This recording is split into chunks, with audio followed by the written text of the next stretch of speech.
Yes, very good morning, boys and girls. Be cheered up, be happy, be smiling, be loud. Yes, very good morning, boys and girls. With the happy and smiling faces, let us continue with our discussion on the chapter population. I welcome you all to attend the session of 11th Standard Economics. Happy to see you on a very short note when I'm informed most of you are wearing yellow, dirty fellow. Few of them are not wearing. Okay, कोई बात नहीं. पर याद दिलाना Friday हमारा dress code है तो मैं भूल भी जाऊं तो मुझे याद दिलाना. रात में जब सो रहा था तब याद आया अरे हाँ ड्रेस कोड था तो भी लेट था क्लास तो पहनना चाहिए. तो कोई बात नहीं, नहीं पहने तो भी कोई बात नहीं. अगले फ्राइडे से ड्रेस कोड फॉलो करने की कोशिश करें. कंपलसरी नहीं है. अगर आपके पास कपड़े नहीं है तो खरीदने की जरूरत नहीं है, लेकिन हो सके उतना फॉलो करो क्योंकि हम कलर्स भी रखेंगे तो काफी जनरल रखेंगे, ऐसे कॉम्प्लिकेटेड बेबी पिंक नहीं रखेंगे कभी. ठीक है. Okay, let us start with our discussion. My dear friends, in the last set of discussion of chapter population, we have started discussing about the various point. Nirma सीधा ध्यान दे, सुबह सुबह घंटी मत बजा, थोड़ा ध्यान दे इधर. बात ऐसी है कि हम समझ रहे हैं चैप्टर पॉपुलेशन. मैंने कहा कि चैप्टर को अपने को तीन तरीके से समझना है.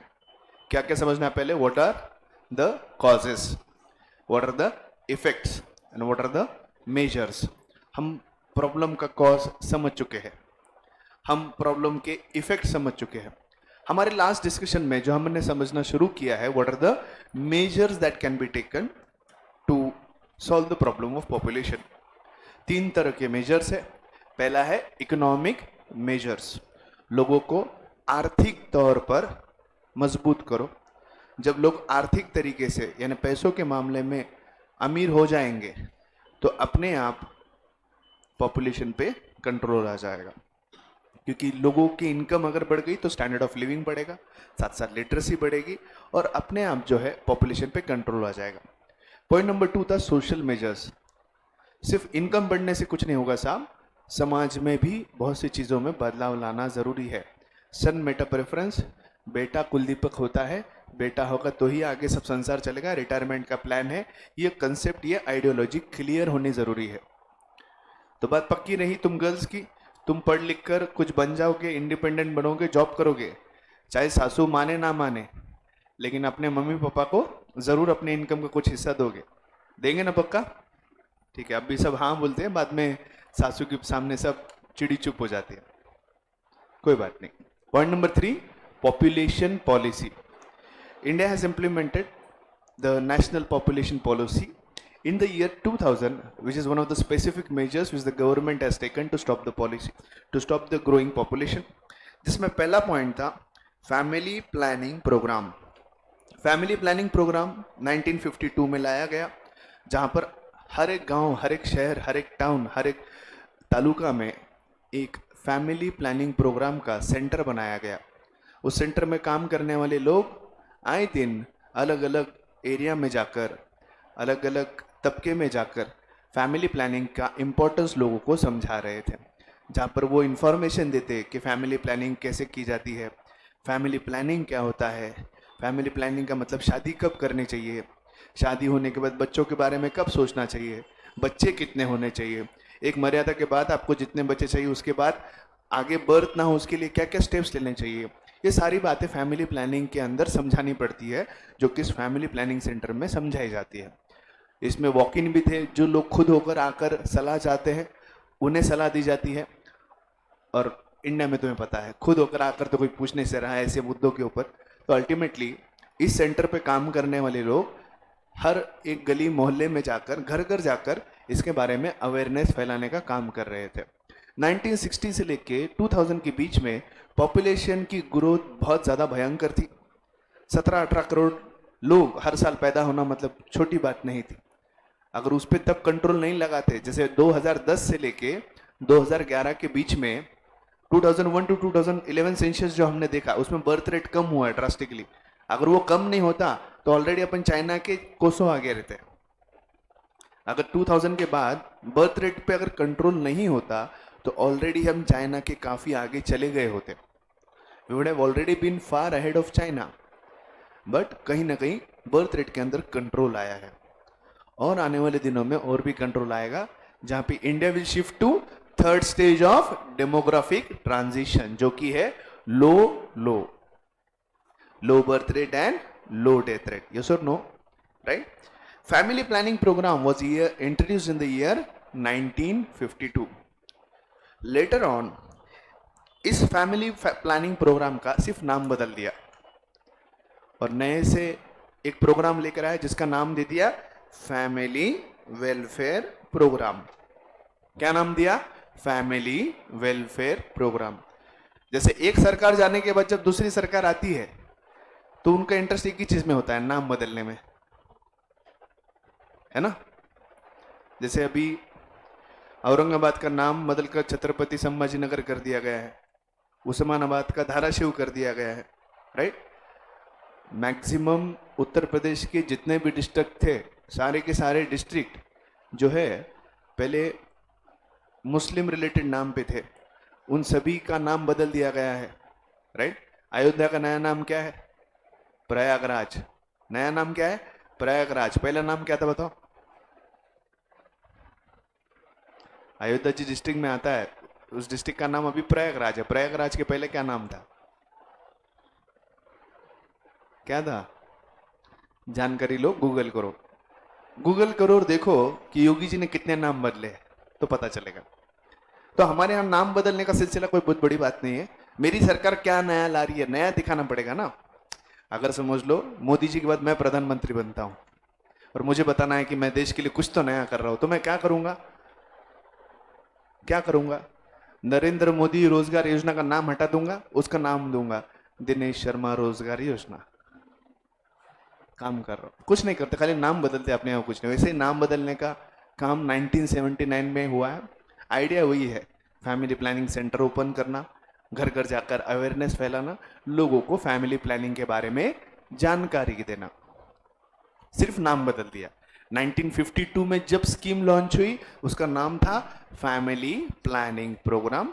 It was renamed as family welfare programme in the year 1979.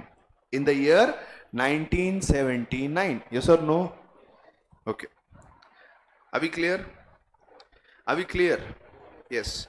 लेकिन फैमिली वेलफेयर प्रोग्राम में मैटरनल हेल्थ यानी एक गर्भवती महिलाओं के स्वास्थ्य plus children health after birth, that is infant mortality और मैटरनल मोर्टेलिटी के ऊपर बहुत काम किया गया.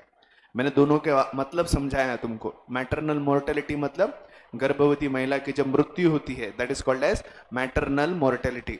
जब बच्चा पैदा होता है, पैदा होने के 1 साल के अंदर मर जाता है तो उसे हम कहते हैं इन्फेंट मोर्टेलिटी. इन्फेंट मोर्टेलिटी और मैटरनल मोर्टेलिटी के ऊपर बहुत सा काम इस फैमिली वेलफेयर प्रोग्राम की स्कीम में किया गया है. Next, national population policy 2000. National population policy 2000. In the year 2000, the government introduced national population policy. यानी भारत की आज़ादी के कितने डिकेड्स के बाद हमारे पास पॉपुलेशन को लेकर कोई पॉलिसी बनाई गई. जरूरी भी है. हमारे देश के लिए सबसे बड़ा प्रॉब्लम हमारा पॉपुलेशन है. हालांकि इस प्रॉब्लम को हम हमारी सबसे बड़ी स्ट्रेंथ बना सकते हैं. जैसे मैंने कहा, India is a young country. In the very introductory sessions, I have explained you the average age of Indian is 26, 27. What it is? Average age of India is 26. तो भारत एक युवा देश है. भारत में जितने युवा नौजवान हैं, इतने युवा नौजवान किसी भी देश के पास विश्व में नहीं है. वेस्ट के कंट्रीज की ऑलरेडी एवरेज एज 45 के लगभग है. यानी 10 साल बाद भारत में रहने वाले एवरेज व्यक्ति की उम्र जब 35 साल होगी तो वेस्ट के सारे लोगों की उम्र 55 से आगे अन रिटायरमेंट के पास होगी. तो वहां पे उस देश में रहने वाले मेजर पॉपुलेशन ये रिटायरमेंट एज के होंगे और रिटायरमेंट वाले लोगों को युवा लोगों की जरूरत होगी सारे कामकाज करने के लिए. और उस वक्त पूरे देशों को यंग मैन पावर प्रोवाइड करने का काम भारत देश करेगा. इसीलिए कहा जाता है कि 2040 तक भारत एक सुपर पावर बन के रहेगा. पॉपुलेशन प्रॉब्लम भी है लेकिन पॉपुलेशन ताकत भी है. लेकिन ताकत तभी बन सकती है जब इस प्रॉब्लम को ठीक तरह से हैंडल किया जाए. तो ठीक तरह से हैंडल करने के लिए आपके पास नैतिक कोई पॉलिसी तो होनी चाहिए. इतना मेजर प्रॉब्लम है आपकी इकोनॉमी, अर्थव्यवस्था के सामने सबसे बड़ा चैलेंज पॉपुलेशन है। सबसे बड़ा पॉपुलेशन चैलेंज है। तो सबसे बड़ा चैलेंज अगर पॉपुलेशन है तो उसको लेकर आपकी सरकार के पास कोई पॉलिसी नहीं है। कितनी बेवकूफ़ी वाली बात है। इसलिए ultimately in the year 2000 we introduce the national population policy, जिसके अंतर्गत पॉपुलेशन प्रॉब्लम को कैसे रिजॉल्व करे इसका पूरा एक लेखा जोखा, एक पॉलिसी बना दी गवर्नमेंट ने, जो 2000 के बाद इंप्लीमेंट की। उसी की वजह से 2000 के बाद 2001 से लेके 2011 के सेंसस में पॉपुलेशन की ग्रोथ रेट में डिक्लाइन है ना। हमने जब आंकड़े देखे तो 2001 से लेके 2011 तक की जो पॉपुलेशन ग्रोथ है उसमें बहुत डिक्लाइन है ना, डिक्लाइन। देखो मैं मन से बातें नहीं कर रहा हूं, इधर ध्यान दो। 2001 में कितना था? 28। कितना था birth rate? 28। It is gone down to 20, मतलब लगभग 10 बच्चे हर 1000 में कम पैदा होने लगे। ये इतना सीवियर चेंज क्यों आया? Due to introduction of population policy. Due to introduction of population policy. Are you getting my point? China में तो नियम इतने कड़क है, एक बच्चे के बाद दूसरा बच्चा हो तो दूसरे बच्चे को सरकारी कोई भी चीजों की सुविधाएं नहीं दी जाती। एक यानी एक compulsory. If you have given birth to second child, the government is not responsible at all for his second child. ऐसी ठोस नियम, लेकिन हमारे यहाँ इतना नहीं है। हमारे यहाँ पॉलिसी लाई है गवर्नमेंट ने, लेकिन इसका इम्पैक्ट हुआ है। इसीलिए लास्ट डिकेड में हमने देखा था 2001 से 2011 के बीच में कि बर्थ रेट में डिक्लाइन हुआ है। अभी 2021 सेंसस कोविड की वजह से आया नहीं है, वो भी आ जाएगा तब तुम्हें दिखेगा कि बर्थ रेट और ज्यादा डिक्लाइन हो रहा है। भारत के लिए सबसे बेहतर होगा थर्ड स्टेज का जल्दी आना, यानी हमारी बर्थ रेट सिंगल डिजिट में रहे और हमारी डेथ रेट भी सिंगल डिजिट में रहे। लोक संख्या बढ़ती रहेगी लेकिन उतने स्पीड से नहीं बढ़ेगी जितनी कि 1960 से लेकर 2000 के बीच में बढ़ती आई है। Are you getting my point? Right? In the year 2000, the government introduced the National Population Policy to control population and improve its quality. Some of the important features of the National Population Policies are exactly इस population की policy में क्या क्या ऐसे ठोस नियम लिए गए, कौन से डिसीजंस लिए गए फॉर्म, जिसकी वजह से आपको दिख रहा है कि इस डिकेड के अंदर जो पॉपुलेशन ग्रोथ है वो कम हुआ है। अगर बात करने जैसी है कि what are the exact steps that are taken in the population policy, जिसकी वजह से सर कह रहे हैं कि 2001 से 2011 के बीच में जो सेंसस आया है, उस सेंसस में जो पॉपुलेशन ग्रोथ में जो थोड़ी लगाम आई है वो इस पॉपुलेशन पॉलिसी की वजह से क्यों आई है वो समझना है। तो उसके कुछ हाईलाइट्स, उस पॉपुलेशन पॉलिसी के कुछ मेजर पॉइंट्स आपको बताता हूं। Starting with the first point, free and compulsory education up to the age of 14। Free and compulsory education up to the age of 14। ये शिक्षा का अधिकार 2000 के बाद आया है। नेशनल पॉपुलेशन पॉलिसी 2000 में आया है। पॉपुलेशन पॉलिसी 2000 में आया है। चलो स्कूल चले हम 2000 में। In the year 2000 who was the prime minister? Who was the prime minister? Atal Bihari Vajpayee. Atal Bihari Vajpayee. Manmohan Singh 2004 से आगे थे। कांग्रेस की सरकार 2004 से लेकर 2014 तक थी। Next, reduce in the infant mortality rate below 30। अब मान लो कोई कपल है जिन्होंने एक फैमिली प्लानिंग की है और जो बच्चा जन्म को आया है उसकी मौत 1 साल के अंदर ही हो गई, तो ऐसे कपल मेंटली काफी डिस्टर्ब रहते हैं। किसी माँ ने अगर अपना बच्चा 1 साल की उम्र के अंदर ही खो दिया तो ऐसी माँ मेंटली बहुत परेशान रहती। और नॉर्मली समझने वाली बात ऐसी है कि इन्फेंट मोर्टेलिटी जो कुछ भी दिख रही है, यानी जो बच्चे उम्र के 1 साल के अंदर जो मरने वाले हैं, ये नॉर्मली केसेस कहाँ होते होंगे? गरीब घरों में। अमीर जो लोग रहेंगे तो वो कितने से बड़े हॉस्पिटल में इलाज करके अपने बच्चों को बचा लेंगे। तो गरीब घर में जब कोई बच्चा पैदा होने की उम्र के 1 साल के अंदर मर जाता है तो वो एक बहुत सेटबैक देकर जाता है उन परिवार के ऊपर, उस माँ के ऊपर, उस पिता के ऊपर। और इसका रिजल्ट ये होता है कि उसके बाद जितनी प्रेगनेंसी वो वुमेन की रहती है उसमें से कोई भी चाइल्ड को अबॉर्ट नहीं करती, वे 3 हो 4 हो जितने भी। एक मेंटल इंपैक्ट होता है, साइकोलॉजी में बदलाव आता है। सबसे पहले इन्फेंट मोर्टेलिटी कंट्रोल में आना जरूरी है, मैटरनल मोर्टेलिटी कंट्रोल में आना जरूरी है।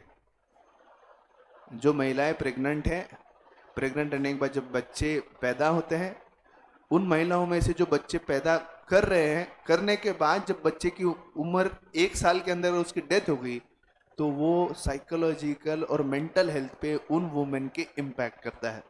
जैसे कि इन्फेंट मोर्टेलिटी 146 था, यानी 1000 महिलाएं 1000 बच्चों को पैदा कर रही है, उसमें से लगभग 150 बच्चे तो मर रहे, तो वो 150 महिलाओं के दिमाग पे कितना इम्पैक्ट होता होगा।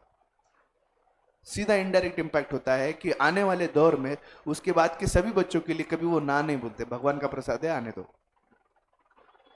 इसीलिए जरूरी है कि 1000 महिलाएं अगर 1000 बच्चों को पैदा करें, एटलीस्ट वो 1000 बच्चे अच्छे से जिए।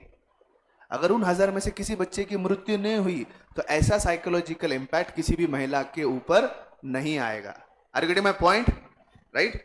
Next, reduce the maternal mortality rate to below 100 per 1 lakh live births। यानी 1 लाख प्रेग्नेंट महिलाओं में से 100 के नीचे महिलाओं की डेथ होनी चाहिए during pregnancy. Pregnancy is a very complicated process. 9 महीने बेबी को संभालना कोई आसान बात नहीं होती। Body goes under lot many complicated changes, जिसका आपके sugar level, BP level, blood levels पे इम्पैक्ट होता है। बहुत बार महिलाएं गर्भवती होती है, प्रेग्नेंट होती है, और बच्चे को बर्थ देने से पहले ही मर जाती है। बहुत से मेडिकल कॉम्प्लिकेशंस होते हैं, मुझे इतनी जानकारी नहीं, लेकिन मेडिकल मैटरनल मोर्टेलिटी कहता है कि जो गर्भवती महिला है वो अगर बच्चा पैदा करने से पहले मर जाएगी। मैटरनल मोर्टेलिटी और इन्फेंट मोर्टेलिटी में फर्क क्या है? इन्फेंट मोर्टेलिटी में बच्चा पैदा होता है लेकिन उम्र के 1 साल के अंदर मर जाता है। मैटरनल मोर्टेलिटी में वुमेन प्रेग्नेंट तो होती है, वुमेन प्रेग्नेंट तो होती है, लेकिन वो बच्चा पैदा करने से पहले वो दोनों मर जाते हैं। अब फिर से हालात समझने की कोशिश करो। कोई पति है, उसकी पत्नी प्रेग्नेंट है, अब 2-3 महीने में बच्चा होने वाला है, उससे पहले दोनों की मौत हो गई। कितना साइकोलॉजिकल इंपैक्ट उस पुरुष पे रहता होगा, सच अ ड्रास्टिक इंपैक्ट। फिर ultimately when that man gets married to some other woman, ultimate thought is just giving birth to more kids and nothing else। वो सिर्फ परिवार बढ़ाने के बारे में सोचता है, क्योंकि उसके दिमाग पर साइकोलॉजिकल इंपैक्ट ऑलरेडी हो गया। तो वापस से जब वो शादी करेगा तो बड़ों पे ज्यादा बच्चों के बारे में ही सोचेगा। Psychology. Universal immunization of children against all vaccines and preventable disease. कोई कपल है, उन्हें एक लड़का हुआ है। He did not die within the age of 1, but he was deprived of polio dose, और अल्टीमेटली उसे पोलियो हो गया उम्र के 2-3 साल में। Polio is as good as paralysed. फिर जब अपना ही बच्चा कोई ऐसा हो जाता है, don't you think it gives a severe impact again on the parents? है ना? हर बच्चा अगर पैदा हो, अच्छी तरह से पैदा हो, हर माएँ जो प्रेग्नेंट है उनका स्वास्थ्य अच्छा हो, हर बच्चा पैदा होने के बाद 1 साल के अंदर अगर ना मरे, उन्हें अच्छा डाइट मिले, अच्छे वैक्सीनेशन मिले, आगे चल के उसकी तबीयत सब चीज़ें अच्छे हो, कम से कम बच्चे डिसेबल्ड पैदा हो, तो ऑटोमेटिकली परिवार खुश रहता है। कोई प्रेग्नेंट महिला की मौत हो गई, किसी बच्चे की उम्र के 1 साल के अंदर मौत हो गई, कोई बच्चा पैदा हो गया लेकिन फिजिकली डिसेबल्ड हो गया, किसी को सुनाई नहीं दे रहा, किसी की आंखें नहीं है, किसी कोई डम है, किसी को पोलियो हो गया, किसी को कुछ बीमारी हो गई है। बहुत से बच्चे उम्र के 1 साल तक सस्टेन करते हैं। बहुत से बच्चे क्या होते हैं, बहुत बार बहुत से बच्चों के हार्ट में छेद होता है। ऐसा कभी केस सुना होगा, हार्ट में छेद होता है, वो पैदा तो हो जाता है, 8-10-12 साल जीता है, फिर बाद में जान छोड़ देता है। फिर 10-12 साल जो घर के आंगन में खेला है और माँ बाप अपने सामने अपने बच्चे को खोते हैं, वो परिवार पे क्या इम्पैक्ट देके जाता है सोचो। सो ये सारी चीजें कंट्रोल होना जरूरी है। प्रेग्नेंट महिलाओं का अच्छा स्वास्थ्य रहना जरूरी है। पैदा होने के बाद बच्चों की 1 साल तक अच्छी खासी परवरिश होनी चाहिए न्यूट्रिशन के हिसाब से, और उसके आगे उनका वैक्सीनेशन सही होना जरूरी है। इसीलिए अमिताभ बच्चन रोज टीवी पे अभी भी आ रहे हैं 2 बूंद जिंदगी के। और पोलियो का डोज जब भी होता है तो महानगर पालिका, नगर पालिका, ग्राम पंचायत में घर घर जाकर छोटे बच्चों को पोलियो का डोज देते हैं, ताकि जितने बच्चे पैदा हो अगर वो सब स्वस्थ रहे, हेल्दी रहे, अगर उनमें से कोई भी बच्चा आगे उम्र में ना मरे तो अल्टीमेटली वो माँ बाप फिर से परिवार को बढ़ाने के बारे में नहीं सोचेंगे, राइट। अगर कोई बच्चा पैदा हुआ जिसे पोलियो हो गया, कोई बच्चा पैदा हुआ जो फिजिकली हैंडीकैप्ड है, तो ऐसे पेरेंट्स फिर से they would want more kids, but obvious it's a psychology. Are getting my point? Next, delayed marriage for girls preferably moving to 21 now. 18 साल थी लेकिन प्रेफर्ड, उन्होंने कहा 18 साल उम्र कानून के मुताबिक है, लेकिन हम ये सजेस्ट करते हैं नेशनल पॉपुलेशन पॉलिसी 2000 में कि आपने लड़कियों की शादी वो 20 साल के बाद करनी चाहिए, क्योंकि biologically a girl getting pregnant between the age of 18-21 is not good for her physical health also. Women की बॉडी जो मैच्योरिटी होती है for giving birth of the children is not considered to be matured between the age of 18-21। We don't need to shy. It's a fact, science. It's not matured between the age of 18 to 21. But still, we cannot control the social customs. कितना मुश्किल है, सादा 21 साल उम्र नहीं करने आ रहा, इतना समाज में प्रॉब्लम है। समझने की कोशिश करो। अगर मोदी जी मन को उठा के कर दे बोले पोस्ट ग्रेजुएशन तक लड़कियों को पढ़ाना है, 23 साल उम्र कर दो लड़कियों की शादी की, मोदी जी को अगले चुनाव में गिरा देते लोग। ऐसे लोग हैं अपने पास उल्टे खोपड़ी वाले, मोदी जी चाहते ही नहीं हमारी लड़कियों की शादी हो, ऐसा बोलने लग जाएंगे लोग, क्योंकि समाज हमारा सुधरने नहीं देता कोई भी चीज को। So ultimately delayed marriage of girls, very happy to know कि आने वाले दिनों में जल्दी 21 साल वाला जो फंडा है वो इम्प्लाई हो जाएगा, क्योंकि 18 से 21 biologically is not the correct age for a girl to get pregnant and have birth. Prevention and control of communicable diseases, जितने भी कम्युनिकेबल डिसीजेस है उसे प्रिवेंट करना ज़रूरी है। अगर उसे प्रिवेंट ना करे तो कम्युनिकेबल डिसीजेस की वजह से वाइड स्प्रेड डेथ हो सकती है, जिसका फिर से इम्पैक्ट जो है पॉपुलेशन ग्रोथ पे आएगा। Achieve a stable population bye 2045, policy कब बनाई? 2000 में। उन्होंने पॉपुलेशन ग्रोथ को स्टेबल करने का एम कब रखा है? 2045। यानी सरकार खुद मानती है इस प्रॉब्लम को डील करने के लिए, लोगों को समझाने के लिए, लोगों के दिमाग में बात उतारने के लिए और 45 साल आराम से लग जाएंगे। मैं समझ में? So these are the highlights of the population policy. Are we okay and clear? Are we okay and clear? Yes और नो? हाँ या ना? अरे जोर से बोलो, हाँ या ना? Okay. Now population as an human resource. Next point, last point of discussion for the chapter, population as a human resource. Population as a human resource. We'll have some little introduction, then Pankaj sir will continue. Population as human resource. मैंने क्या कहा, भारत में average age कितनी है? 26। India is a young country, Bharat एक युवा देश है, लेकिन इस युवा शक्ति का इस्तेमाल ठीक तरह से होना चाहिए, राइट? सिर्फ लोग कितने हैं इससे फर्क नहीं पड़ता, लोग ज्यादा हैं लोग कम हैं इससे फर्क नहीं पड़ता। फर्क किससे पड़ना चाहिए? What is the quality of life? What is the quality of life? लोग कम हैं, लोग ज्यादा हैं, लोग बहुत ज्यादा, इससे फर्क नहीं पड़ेगा। चाइना में लोग कम है क्या कि बहुत ज्यादा है? बहुत ज्यादा है। क्या आज के डेट में क्या हर कोई फर्मली ये कह सकता है that the quality of life of people in China is far better than that of India? हाँ या ना? हाँ, वो खाने पीने के मामले में नहीं बोल रहा, कुछ भी खाते गलीच लोग, कुत्ते, जानवर, सांप, जो मिला उसको, मतलब नसीब इंसान नहीं खाते, वो बैट वीट जो मिलता वो खाते। वो तो कोरोना के बीच में वो यूट्यूब पे वीडियो आ रहे थे, ऐसे आग बंद करके देखने का भी मन नहीं करता कभी क्या क्या खाते हैं। We are not talking about the food habits, but overall if you see the industrialisation, the economy, the growth, the income of the people, the standard of living, standard क्या है? स्टैंडर्ड है, ठीक है, लेकिन अभी जो फैक्ट है वो फैक्ट है ना? आज मैक्सिमम कम दाम वाली चीजें पूरे विश्व में जिसकी बिकती है वो सिर्फ मेड इन चाइना ही है। अल्टीमेटली एप्पल जैसी कंपनी भी हाथ टेक दी क्योंकि अपने को अगर मैन्युफैक्चरिंग कॉस्ट को कम करना है तो अपने को चाइना में ही अपना फैक्ट्री सेटअप करना पड़ेगा। इतना उन्होंने अपने सब चीजों पे कमांड रखा है। तो अगर हम क्वालिटी ऑफ लाइफ की बात करें, it is little bit more good in China as compare to that of India. हाँ, इसका मतलब ये नहीं कि इंडिया में लाइफ बहुत बुरी है। इंडिया में लाइफ बहुत अच्छी है। हमारी जितनी डेमोक्रेसी तो कहीं किसी देश में नहीं है। बाकी देशों में सिर्फ डेमोक्रेसी बोलने के लिए है, इम्प्लीमेंटेशन के लिए नहीं है। डिक्टेटरशिप चलती है। अभी रशिया में देखो, रशिया के लोग वॉर नहीं चाहते लेकिन पुतिन चाहता है। तो पुतिन चाहता है तो वो चालू है, उसको कुछ फर्क नहीं पड़ता।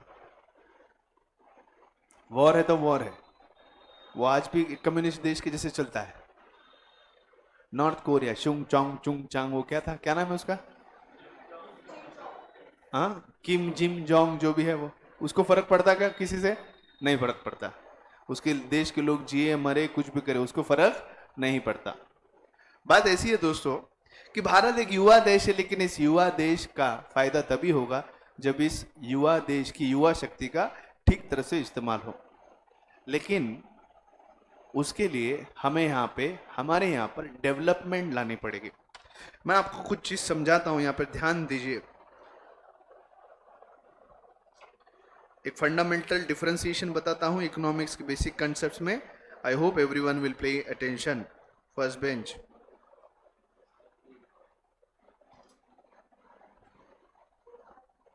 फर्स्ट बेंच,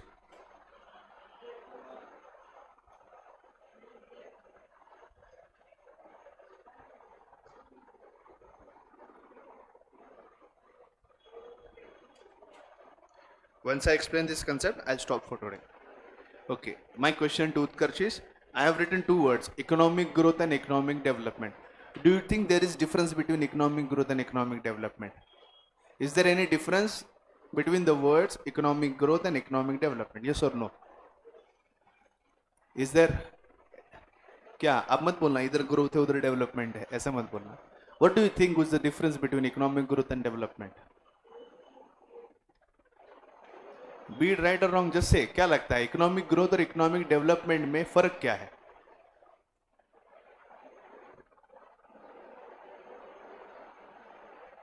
ग्रोथ मतलब, डेवलपमेंट मतलब, अच्छा ठीक है, okay, little bit closer to the point. Agarwal, what is economic growth and what is economic development?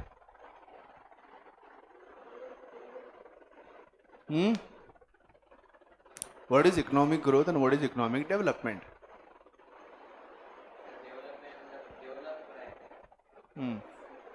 Develop हो रहा है, हाँ, डेवलपमेंट मतलब डेवलप, बरोबर, हाँ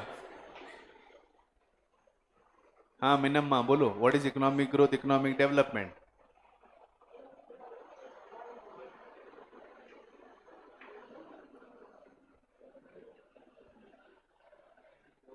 कराड़ बताइए, what is economic growth, economic development?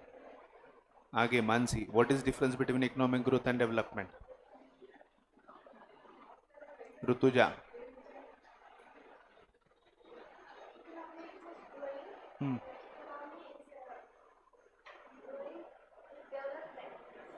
अच्छा, economy is growing, economic is developing.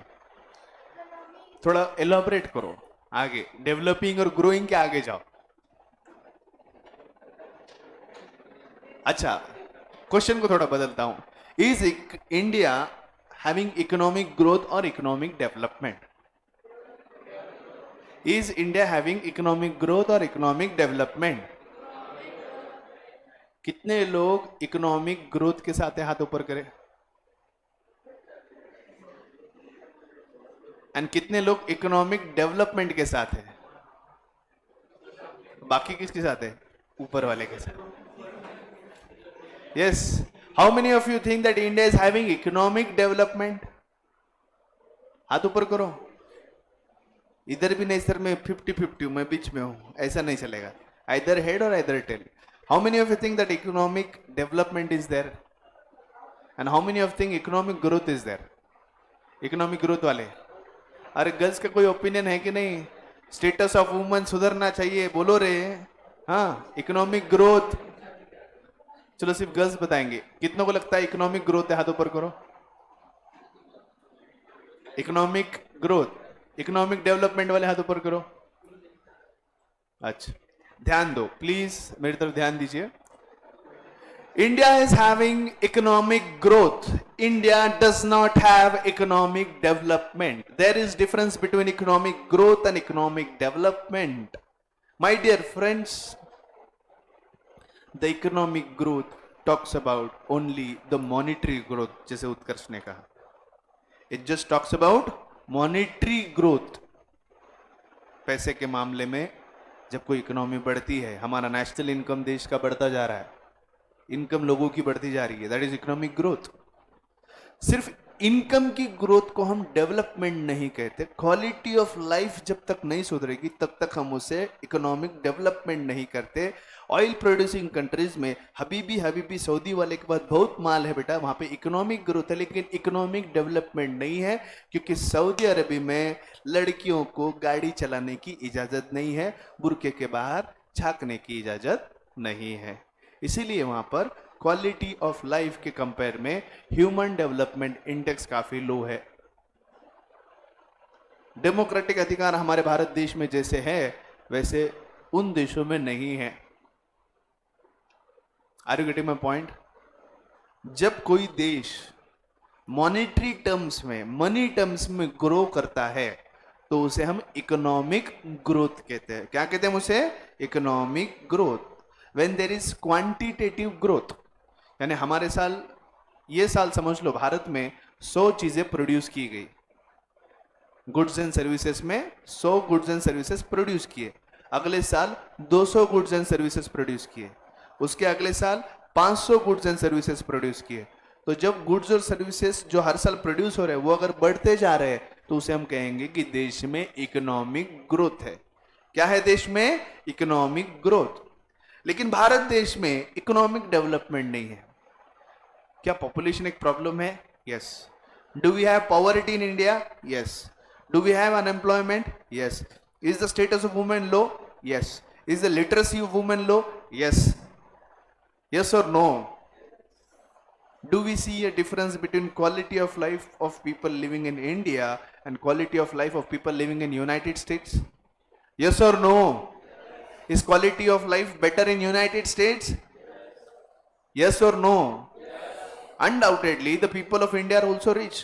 Even they are having good income. But the point is, they do not have good quality life. Now understand what exactly defines a quality of life. There is not a single parameter which would define good quality life. यहां पे मतलब होता है सिर्फ monetary growth. सिर्फ क्या होता है?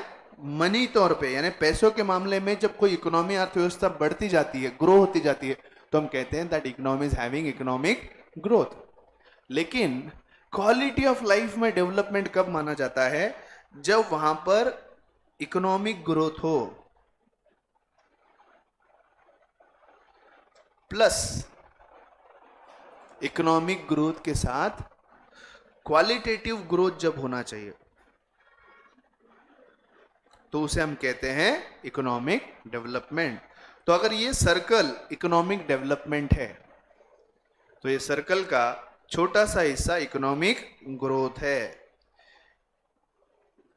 यानी ब्रॉडर कंसेप्ट क्या है? Economic development. पहले जो इकोनॉमिस्ट थे वो इकोनॉमिक ग्रोथ और इकोनॉमिक डेवलपमेंट में कोई फर्क नहीं करते, दोनों को एक ही बोलते थे. Economic growth, development is one and the same. But now it is different. Economic development is a bigger concept which includes economic growth. Economic development तभी होगी जब किसी देश में economic growth है और economic growth के साथ साथ qualitative growth है. और qualitative growth यानी good human development index. Human development index के बहुत से factors है और ह्यूमन डेवलपमेंट इंडेक्स को मेजर करने के लिए यूनाइटेड नेशंस ने UNDP प्रोग्राम रन किया था. United Nations human development programme, जिसके मुताबिक हर एक देश का HDI निकाला जाता है। HD चैनल नहीं, HDI। HDI का मतलब होता है ह्यूमन डेवलपमेंट इंडेक्स, जिसके बहुत से पैरामीटर्स होते हैं।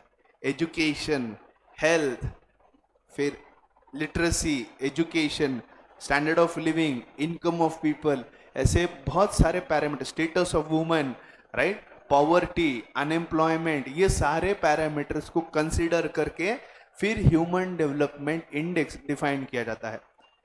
जैसे मैंने कहा कि भारत में रहने वाले नागरिक की स्टैंडर्ड ऑफ लिविंग या लाइफ यूएस के नागरिक से कम है। क्या ये सब लोग मानते हैं? यस और no? That the quality of life is better in US? Yes or no? Why? Because we know on these parameters of education, who is better? US. On health, who is better? US. Income wise, who is better? US. Standard of living, who is better? US. Literacy, who is better? US. So these are the parameters of development. So economic development includes economic growth as well as qualitative growth. And economic growth defines only quantitative growth, यानी monetary terms में जब growth हो तो उसे हम कहते हैं economic growth. और इकोनॉमिक डेवलपमेंट कब होता है? इकोनॉमिक ग्रोथ के साथ साथ जब क्वालिटेटिव ग्रोथ हो, that is called as economic development. अभी ओके, समझ में आया? तो human resource as an human development index, इसके पैरामीटर्स के बारे में मैं आपको कल के आखिरी के सेशन में समझाऊंगा। कल का लेक्चर मिस मत करना, कल ये चैप्टर को कंक्लूड करेंगे। मंडे को कल लेक्चर होगा। मंडे को हम जो है इस चैप्टर की एक्सरसाइज की शुरुआत करेंगे। Thank you.